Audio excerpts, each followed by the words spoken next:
going on, hobby family? It is your boy K-Dub. This is K-Dub's High Five, 5 rapid fire questions with your favorite hobby faces. And today I bring in one of my kind of new hobby favorites. He's a content creator on YouTube as well as all over the different social media platforms. My friend Ian, If Sport Cards, at If Sport Cards on social medias. How are you doing today, bud? Doing very well, Kyle. Thank you so much for having me. I'm looking forward to doing this. I've seen a few of these and you do a very good job. And it's great to spread the hobby love around, and that's what we're going to do here today. Absolutely, man. You're already speaking my language, man. So I think this is going to be a beautiful thing right here. So how it's going to work, I got 5 questions, all hobby related, one right after All right, another. Ready to take on the high five? let's do it. All right, man. First question, for those people watching who maybe don't know you or haven't subscribed to your channel yet, which please do that, If Sports Cards, kind of how would you describe kind of your personality, your role when it comes to social media hobby? I try to keep it light, keep it friendly, keep it fun. I do all that stuff. Try not to be too serious. Obviously, there's some things in the hobby that we don't like. I try not to focus on the negative, focus on the positive. Just collect what you like, have fun doing it, and that's really all there is to it, at least for me. For sure, man. And how long have you been doing the YouTube hobby stuff? How'd you kind of come about with the channel and everything? It's been a little over, it's probably 3.5 years now. Okay. Collected as a kid, got out of it for a while, sports, girls, all that stuff got in the way. I brought my childhood collection home to my house. My mom kicked it out of the house. I'd either throw it away or look through it. Found a bunch of cool cards in there: Tom Brady's, Peyton Manning's, Drew Brees. Not And bad. I was like, wow, this is really cool. Naturally gravitated online and found some YouTube channels, which I'll talk about here a little bit later, that I still watch today. But I said, I could do something like that. That looks like it'd be a fun thing to do.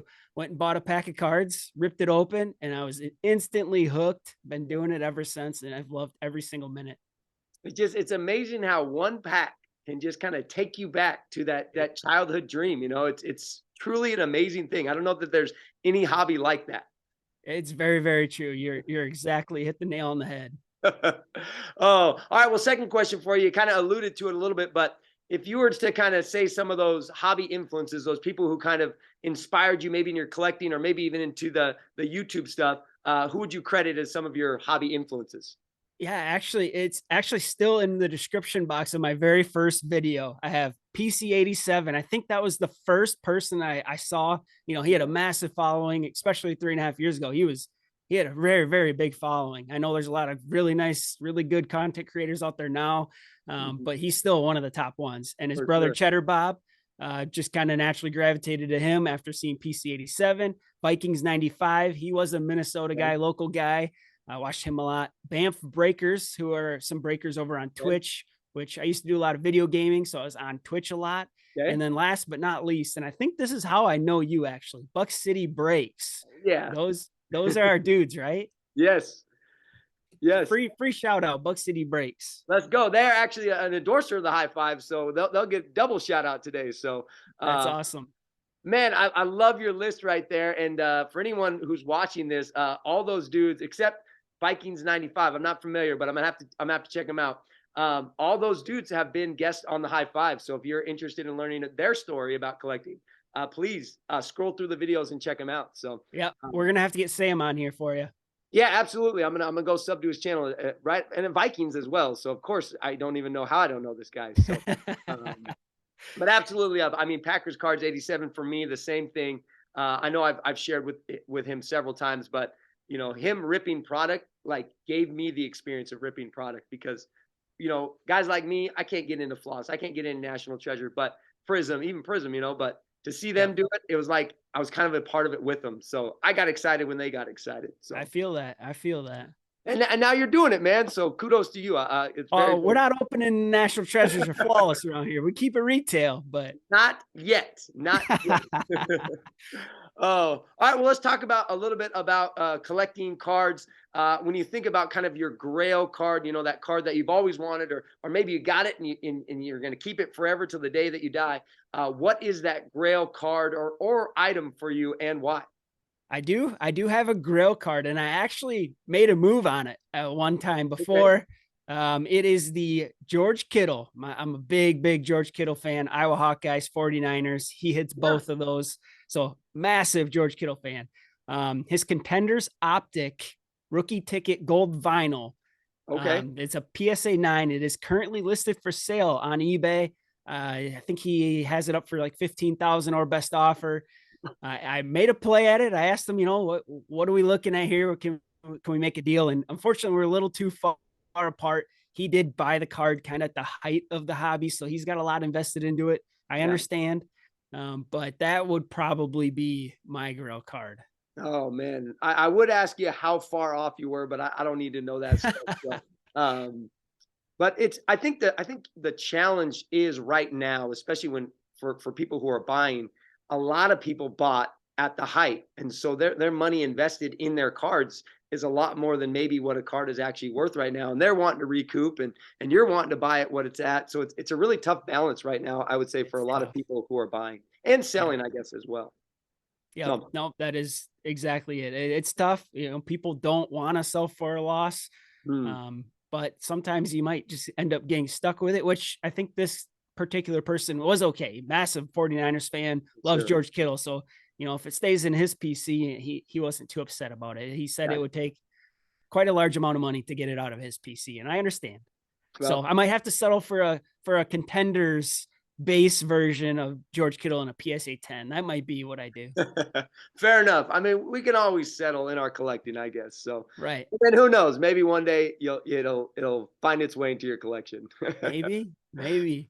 Oh, all right, man. Well, fourth question. Let's talk about products. So I know that you do a lot of retail rips, but let's say you got all the money in the world, you can rip any hobby box that you want, past, present, or future. What hobby box are you ripping and why? I'm going to go with 2017 National Treasures football. And there's many reasons. Obviously, Patrick Mahomes is in that. He's Yeah, worth a lot of money. he's pretty But good. my guys, George Kittle and CJ Beathard, both 49ers, both Iowa Hawkeyes, both drafted in 2017. If I hit one of those guys, most people, not with George Kittle, but most people would be upset with the CJ Beathard. I'd be stoked. But they're $10,000, I think, a box right now, something about like that. And it came at a time, 2017, nowadays we deal with maybe overprinting, stuff like that. Yeah, That I don't think was really going on in 2017, which I think helps values and stuff too. So I absolutely. think that would just be a very, very fun product to open. It was before my time getting back in the hobby. So obviously I didn't open National Treasures, but anything from 2017, Prism, stuff like that, I never got to open that year class. And I think Hmm. that would have been a fun year with Mahomes in it too. I mean, he's pretty Oh, yeah. good. Yeah, I mean, Mahomes, Cooper Kupp, Yeah. Dalvin Cook. I mean, there are a lot of good McCaffrey, right? McCaffrey's in that year. Yeah. Now a Yeah, there are a Niner. lot of really great rookies in that class. And then, of course, Mahomes is the chase, and that's why you get the $10,000 price tag. But definitely 2017. And I think you made me think a little bit there that was kind of pandemic, kind of hobby boom.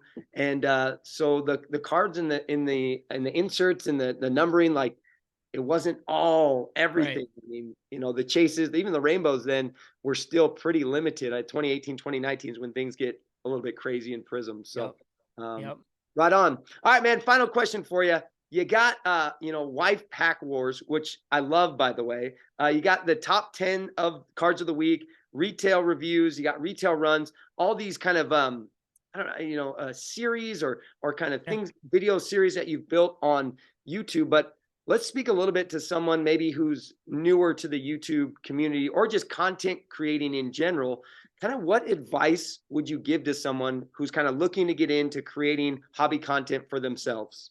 Yeah, and this, I don't mean to sound cliche, and this is actually, it's harder to do than what I'm telling you. I mean, you got to find your niche, right? Like Mm, like you just said, I have all these different subsets. I tried yeah. retail runs, they did very, very well, and then cards stopped hitting the shelves, so I kind of stopped doing that. But I'll use the top tens for an example.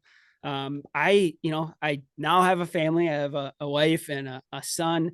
Okay. I got tons of other hobbies, and I can't sit on social media and seeing what every single person pulls at any Mhm. second of the day, but I do want to know what is being pulled. And I just thought if there was a, a video or something where you could see what big cards are being pulled each week and just, Mhm. a one-stop shop for that. That was kind of the idea with the top 10. And it's worked out really, really well. I've gotten a lot of great feedback. For sure. Um, but it took time. It didn't explode overnight. Mm. It took about a year really to build up any sort of big following, but Yeah. it's something that, I stuck with. You got to be consistent. Yeah. That is key. People got to know when you're going to drop stuff. It just can't Mm. be whenever, because, people have lives. They like to know when you're going to drop it. But Yeah. I'd say really think hard. Think of something that you would like to see that you're not seeing and try to create that. Mm. And if you would like to watch it yourself, I guarantee you that somebody else out there will also like to watch it. Dude, that is fantastic. That's a great thought right there. It's You it's know? it's not easy. I will say No, it's for not sure. easy, But but I think I hear you though, as far as the idea of yep, there's a lot of people trying to do what other people are doing. right. And that idea of kind of finding your lane, if you will, and building that, consistency, making sure you're improving it, but also Yep, making sure you want to do it because and when you add investment to your videos, it gets people invested in you. And for so sure. I think you've absolutely done that with the things that you've created. And I know you probably got other wheels turning, but I really enjoy the content and I don't, what do you call them, series or playlists, or I mean, what categories? I don't know what you call that for your channel, but I call I them. don't know. I think I call them series. I know I say the top 10 Yeah, polls of the week series. I say that yeah, wife pack wars series. that's I call them true. series. Yeah. I like it. I dig it. I dig it. All Yep. right. Bonus question for you, my friend, because the wife pack wars, I'm gonna be honest, that's what kind of drew me into your channel because I like I that. love the idea of the husband and wife kind of battling it out a little bit over sports cards. So you got one pack to rip. There's some heat in there. Who are you gonna have open it? You or Nikki? Who pulls the most heat between the two of you guys? Uh, who pulls the most heat is easy. Nikki. She's she's pulled two downtowns out of retail. I have never pulled a downtown yet. Oh yes. She pulled the last one of one. I have not pulled a one of one in a wife pack war before. She has. Um, but I would also want it that way too. I would want her, if I knew this pack had something awesome in it, I would give her that pack. For I sure. want her to enjoy it. I want her to, have fun, which she would either way. But Yeah. she's awesome. I'm so very lucky to have her in my court and have her share in the hobby. And hopefully, if there's any wives out there that are overhearing their husband watching this, you should do the same. Just support them. That's all you can ask. Don't beat them down. Just support them. Absolutely, man. Absolutely. Well, I love it, man. Keep building it up. For those of you guys watch, oh shoot, I cleared the list, man. We got a high five. Throw it up, throw it up, throw it up. Boom, slap it. There we go. Now I plug your channel. For any of you guys curious on any of the series that my man Ian is doing, at If Sports Cards. If Sports Cards is the YouTube channel. Make sure you guys check that out. Check that out and subscribe. Also, if you could please subscribe to this channel, smash it with a like down below. I would really, really appreciate it. Shout out to the High Five endorsers, Buck City Breaks, who we already mentioned once, and then Rack of the Day, Eric Hecker on Twitter. Always remember, be the good, my friends. I appreciate you guys tuning in. Ian, thanks so much for joining me, man. It was a pleasure chatting with you. Thanks, K Dub. I had a great time. Thank you so much for having me. All right, we'll see you guys next time on the next High Five.